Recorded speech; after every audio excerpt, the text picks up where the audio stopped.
ISF নাম দিয়ে কেউ হিংসা করে, আপনারা আমার নাম্বার জানেন, সরাসরি তার নাম, ফোন নাম্বার যদি থাকে ভালো, তার পরিচয় আমাদেরকে পাঠাবেন, তার বিরুদ্ধে আমরা ব্যবস্থা গ্রহণ করব। ব্যাপারটা হচ্ছে, এখানে থেকে একটা গাড়ি যাচ্ছিল যাদবপুরে, আমরা যেখানে গণনা কেন্দ্র আছে সেখানে যাওয়ার পথে তারা নিয়ন্ত্রণ হারিয়ে গাড়িটা অ্যাক্সিডেন্ট করে, একটি ছেলে মারা যায়, একাধিক আমাদের ভাঙড়ের মানুষজন ক্ষতিগ্রস্ত হয়। তাই আমাদের গণনা কেন্দ্র থেকে আমি এমনি লেটে ফিরেছি। আমাদের দীর্ঘক্ষণ আমাদেরকে সার্টিফিকেট দেওয়া হয়েছে। সুজায় ঘটকপুরে আসলাম, তারপরে এখানে এসে উপস্থিত হলাম। সমবেদনা জানানো ছাড়া তো আমাদের কিছু নাই, তার জীবন তো ফিরিয়ে দিতে পারবো না। এবং যারা ক্ষতিগ্রস্ত হয়েছে বা আঘাতপ্রাপ্ত হয়েছে তাদের সাথে কথা বলেছি, তারা দ্রুত সেরে উঠুক এই কামনা করি। ওই যে জয়ের মাঝে মানে আনন্দের মাঝে একটা বেদনার ঘটনা ঘটলো। দেখুন, এমনি আমি আমার কথা বলি, আমি এবারে আমার এই জয়টা, এই যে আমি জিতেছি, বিজয় উৎসব পালন করব না। কারণ বিজয় উৎসব পালন করার অন্যতম কারণ হচ্ছে 27 লক্ষ ভোটার এখন তারা ভোট দিতে পারেনি। কিন্তু আমি একা অংশগ্রহণ না করলে ভোটটা আটকে থাকতো না। আমি মমতা ব্যানার্জিকে বলেছিলাম যে আপনি সব থেকে বেশি এমপি এমএলএ আপনার হাতে আছে, আপনি ভোটকে বয়কট করুন, কিন্তু করেনি। তারপরেও বলছে আমি বিজয় উৎসব উদযাপন করবো না, এই জন্যে যে 27 লক্ষ মানুষ ভোটদান থেকে বিরত রেখে তার নির্বাচন হয়েছে। জিতেছি ঠিক আছে, ভাঙড়ের মানুষ ভোট দিয়েছে, কিন্তু উদযাপন করবো না। আর সাথে সাথে আজকে আবার আমাদের শুভাকাঙ্ক্ষী একজন মারা গিয়েছেন অ্যাক্সিডেন্টে। আমাদের ওখানে যাচ্ছিল বেশ কিছু কর্মী সমর্থকরাও, বুথের নেতৃত্ব, তারা ব্যাপকভাবে আঘাতপ্রাপ্ত হয়েছে, ক্ষতিগ্রস্ত হয়েছে। সুতরাং আজকেও এখানে কোনো ওই বরণ করা ফুল মিষ্টি এইসবটাও আমি বন্ধ রেখেছি।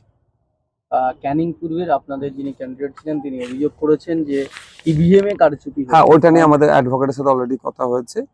অ্যাডভোকেট কি যেগুলো যা প্রসিডিউর মেনটেন করতে বলছে সেগুলো আমাদের শুরু করা হয়েছে। ভাঙড়ে গোবিন্দপুরে আইএসএফ কর্মীদের মারধর করা হলো, বটি দিয়ে এমন কোপানো হলো।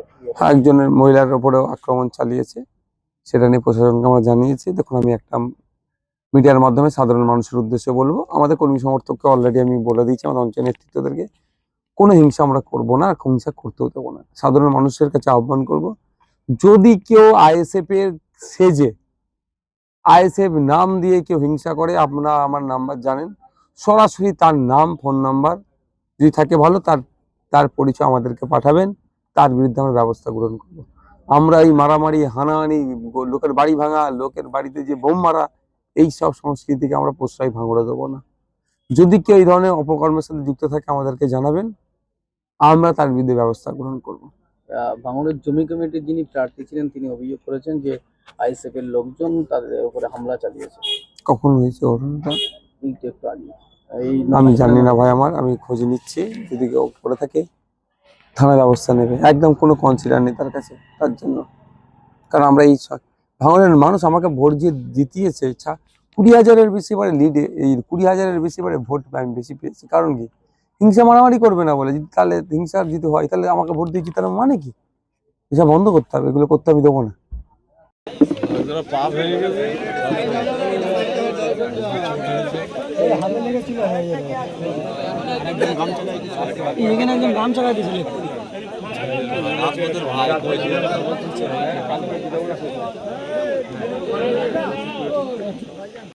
আরো স্পিড করে দে, তোরা যে অ্যাক্সিডেন্টটা হবে, যে ব্রেক মারবে, তো ব্রেকও মারিনি, তো আরো একজন পিক আপ বাড়িয়ে দিয়েছে টার্নিং দিয়ে, আর স্পিড টার্নিং করবে। আমরা দুটো দিনে শুধু লাভ মেরেছিলাম বলে আমাদের অল্পাদের মানে করতে 80-90 গাড়ি স্পিড ছিল।